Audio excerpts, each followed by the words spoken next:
Nous allons voir comment insérer un contrôle d'entrée sur un rapport Webby. Pour cela, il faut aller dans le menu de gauche où nous pouvons retrouver l'icône contrôle d'entrée. Il est alors possible d'en ajouter un nouveau. Nous allons par exemple prendre un contrôle d'entrée qui nous permettra de choisir l'année que nous souhaitons étudier. Donc nous sélectionnons année, suivant. Ensuite, plusieurs options sont possibles. Le choix de choisir une seule valeur ou de pouvoir en choisir plusieurs. Dans notre cas, je pense qu'il serait judicieux de ne choisir qu'une seule valeur pour pouvoir cibler sur une année en particulier. Par exemple, nous pouvons prendre les cases d'options. Attention tout de même à choisir le type de contrôle judicieusement.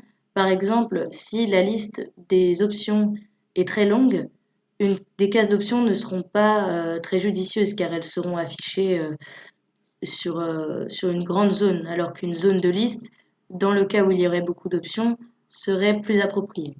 Dans notre cas, les cases d'options iront très bien. Nous pouvons nommer l'étiquette, nous laisserons année, nous pouvons la décrire, nous pouvons choisir les valeurs. En l'occurrence, nous garderons toutes les valeurs.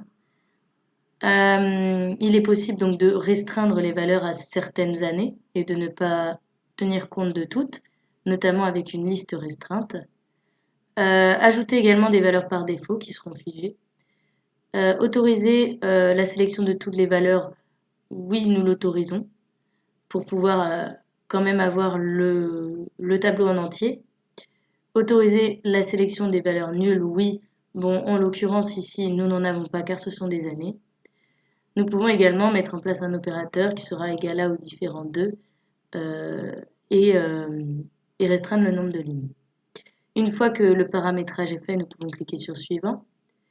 Nous avons ensuite plusieurs options, soit d'affecter le contrôle d'entrée sur le document entier, soit seulement sur le rapport actuel.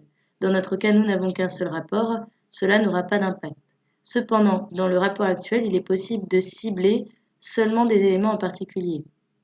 Nous pouvons soit cocher tout le rapport, soit choisir que le contrôle d'entrée n'affectera par exemple que ce tableau-là. Donc le tableau croisé, bloc 1. Une fois que nous avons sélectionné cela, nous pouvons cliquer sur Terminer. Nous voyons que notre liste apparaît. Nous pouvons sélectionner par exemple l'année 2012.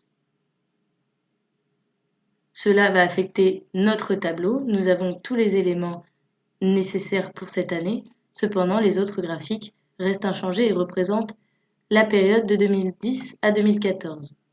Nous pouvons rechoisir toutes les valeurs.